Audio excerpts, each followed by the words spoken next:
Well, today, children, we're going to learn a little bit more about Auntie Lou and a new character comes into the story. Carrie said to Hepsibah, Mr. Evans hates the Americans.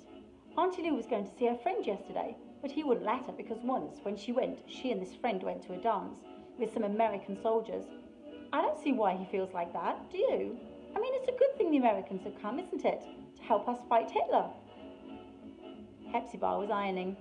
She and Carrie were alone in the kitchen. As there was no electricity at Druid's bottom, Hepzibah used 2 flat irons, heating them in turn on the fire. When one cooled, she picked up the other and spat to test it. She did this now, and the spit sizzled on the iron. She said, "The Americans are better off than we are. That's why Mr. Evans can't abide that. People being well off and throwing their money about." "Mr. Evans is mean," Carrie said. Poor Auntie Lou, she had cried. The tears had run down her face as she stood at the sink washing up after tea. Thinking about it made Carrie feel choky inside and helpless and angry.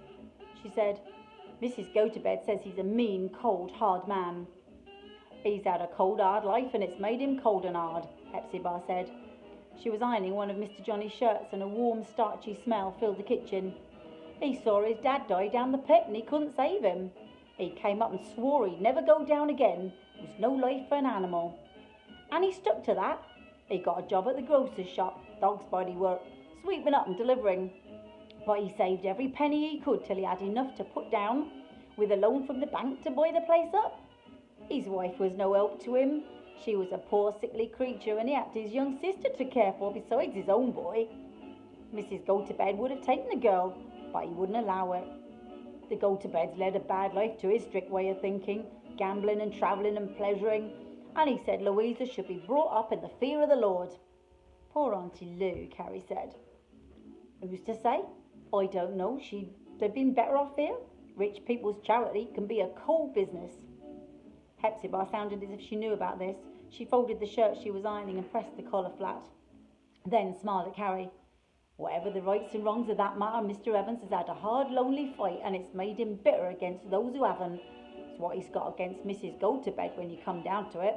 Her life's been too easy." Carrie said, "Auntie Lou said he was angry with her because she married the mine owner's son. She says they were bad owners, and it was their fault his dad dies." "That was part, perhaps," Hepzibah said. "But it was mostly the other things that he'd had to sweat all his life and she'd never done a hand's turn. She rose up in the world without lifting a finger when she married into the gentry, and I dare say she let him feel the difference between them. When I first came here with Mr. Johnny, he was only a little lad then, and I wasn't much older. The Go-to-bed still had their money and they kept house in style. Butler and cook and parlour maids and a bailiff for the farm. Most of the groceries came down from a grand shop in London, but she'd order perishable goods from her brother and then send her servant to complain of the quality. And he'd send messages back through his delivery boy. Never a word passed directly between them. They were two of a kind, people said, peacock proud and stubborn with it, neither giving an inch. That's the trouble now, really. She's fond of him still in her way, but they quarrelled all those years ago and it's too late to mend it. He'll never forgive her for the life she spent, and she won't let him see what she's come to at the end of it. Poor as a church mouse, by her standards, and weak as a kitten." 2 days later they were in the house, when the shop bell jangled. Carrie went to open it and an American soldier stood there. He was very tall and very polite, taking his cap off before he said in a soft, drawly voice, "Major Harper, ma'am, Major Cass Harper. Is Miss Louisa Evans at home?" Mr. Evans was at a council meeting and Auntie Lou was at the chapel cleaning up for Sunday. Carrie said, "'Tis just me and Nick at the moment." Major Harper smiled and his eyes crinkled up. He was quite old, Carrie decided, looking at the creases in his pink, cushiony cheeks and the way his hair was going thin at the sides. He said, "Then may I come in and wait till Miss Louisa comes home?" No one ever came to the Evans' house to visit. Auntie Lou had friends in the town who asked her to tea sometimes, but she never dared ask them back. "Once you let people get a foot in the door, there's no end to it," was what Mr. Evans said. "Traipsing in and out, up and down, back and forth, all day and all night." Just to think of what he could say if he came home from a council meeting and found an American soldier sitting in the parlour made Carrie's stomach shrivel. She said, "Oh, no, you can't do that, I'm afraid. Mr. Evans might come back first, you see." Major Harper looked politely surprised. "Miss Louisa's brother? Why, I'd be glad to get acquainted with him." "He might not be glad, though," Carrie said miserably. He doesn't like American soldiers. It's nothing personal. I mean, I'm sure you're awfully nice. It's not that." She was afraid Major Harper would be angry, but he only smiled, blue eyes twinkling. "I'm a very respectable American soldier," he said. He was nice, Carrie thought. So nice that it would be quite awful if Mr. Evans were to turn up and start shouting at him. It would upset Major Harper and it would upset Auntie Lou, and all to no purpose because Mr. Evans would never let him see her again. She said, "There's no point in your staying, really there isn't. It wouldn't be any good at all.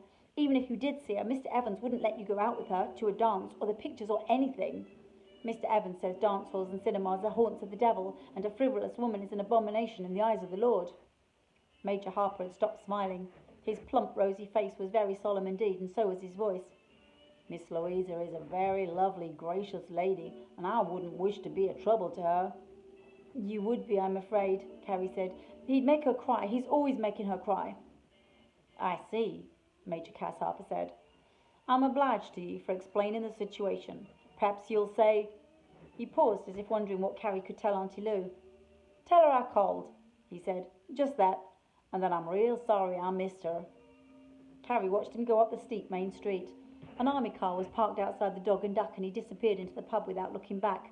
Carrie closed the shop door and Nick said, "Why, you rotten mean—" He was just standing right behind her and his face was scarlet. "You rotten mean pig! That's her friend come to see her and you sent him away." "I couldn't ask him in, could I? Suppose Mr. Evans came back." Mr. Evans, all you think about is Mr. Evans. What about poor Auntie Lou?" "There'd be a row and she'd cry," Carrie said. "I can't bear it when she cries." "You can't bear it? What's that got to do with her?" "Maybe she'd rather see her friend first, even if she had to cry after," Nick said. "I'm going to tell her." And he pushed past her and opened the door and started running down the street towards the War Memorial Square and Ebenezer Chapel. Carrie hesitated, but only a second, and then she ran after him. She called, "Wait for me, Nick!" And he looked back and grinned at her. It was cold in the chapel, like going into a tunnel. Auntie Lou was on her knees, scrubbing the floor of the aisle. She sat back on her heels, pushing her hair back with her wrist as they raced up to her. "Your friend's come," Carrie said. "Major Cass Harper." "Oh," Auntie Lou said. She just sat and stared at them. "He's in the Dog and Duck. Hurry up or he'll go." Auntie Lou got to her feet and put her hands up to her hair again. Her hands were shaking like red autumn leaves, but her bright eyes were shining. "Don't fuss with your hair. It's all right," Nick said. "Just take your apron off. You'll look all right then." She unfastened her apron and folded it and looked down at herself. "Oh," she moaned, "my old skirt." "He won't mind that. He's too nice," Carrie said. Auntie Lou wrung her red hands together. I can't go into the Dog and Duck. Mr. Evans won't know if you don't tell him," Carrie said. "No one else will, that's for sure." She hoped this was true. Nothing that went on in the town was a secret for long, and there were plenty of people who would be pleased to tell Councillor Evans that his sister had been seen in the Dog and Duck with an American soldier. Not to hurt Auntie Lou. Everyone liked Auntie Lou. Everyone, but to get their own back on him. "The floor," Auntie Louie said. "I haven't finished the floor." "We'll do it," Nick said, and added in a fair imitation of Mr. Evans' voice, "Get on if you're going. Double quick now." They scrubbed the tiles and put the bucket and cloths away in the little room at the back of the chapel where the flower pots were kept and the minister's clothes. Then they walked slowly back to the shop. There was no sign of the army car outside the Dog and Duck, but Auntie Lou wasn't at home. Only Mr. Evans doing his accounts in the office. He said, "Where's your auntie?" "It's a lovely evening," Carrie said. "She went for a walk up the mountain. I said I'd get supper." She laid the table in the kitchen, putting out the bread and a big bowl of dripping, and then made the cocoa. The light was fading outside. Nick whispered, "Do you think she'll come back?" Carrie took Mr. Evans' cocoa into the office. He sat back, rubbing his eyes. They looked red and sore, and his mouth seemed to droop at the corners. "Figures, figures, figures," he said. "No end to it. No rest for the righteous." "Must you work so hard?" Carrie said, thinking of the things Hepsibah had told her. how he'd worked all his life and had no help from anyone, and he looked at her with surprise. Sympathy, is it? That's something I don't often get. Then he smiled, not one of his tigerish grins, but a perfectly ordinary, rather tired smile, and said, No help for it, is there, with this old war on? Can't even get a boy to deliver. But the only things worth having are the things you've worked hard for, and I'll last out, I dare say, so don't you worry, girl. Go and see to young Nicodemus and have your own supper. Carrie lingered, partly because she felt so sorry suddenly, and partly because she felt guilty. She told him a lie about Auntie Lou going for a walk up the mountain, and Auntie Lou didn't know what she'd said. Suppose she came back now and told him she'd been somewhere else. It'd be dreadful to be caught out in a lie, dreadful at any time, but worse now when he was being so friendly. She said, Can I help you add up? I'm quite good at maths. It's my best subject at school. That was another lie, and her cheeks reddened with the shame of it, but he didn't notice because the shop bell had tinkled. The door opened and closed. Quick light steps through the shop, and Auntie stood in the office. She was smiling, and her whole face shone as if candles had been lit inside her. Like a turnip head at Halloween, Carrie thought. She watched Mr. Evans turn in his chair and look up at his sister and felt her chest tighten. What was it the air raid wardens shouted when they saw a house with a chink of light showing? Put that light out! Oh, put it out, Auntie Lou, Carrie shouted inside her and said aloud, Was it nice up the mountain? Auntie Lou looked at her vaguely as if Carrie spoke some strange foreign language, or as if she herself had just returned from another world altogether. Don't be stupid now, Auntie Lou, Carrie prayed, but knew it was hopeless. Mr. Evans was bound to find out, and there would be a terrible row. She would know she'd lied to him and be hurt and never trust her again.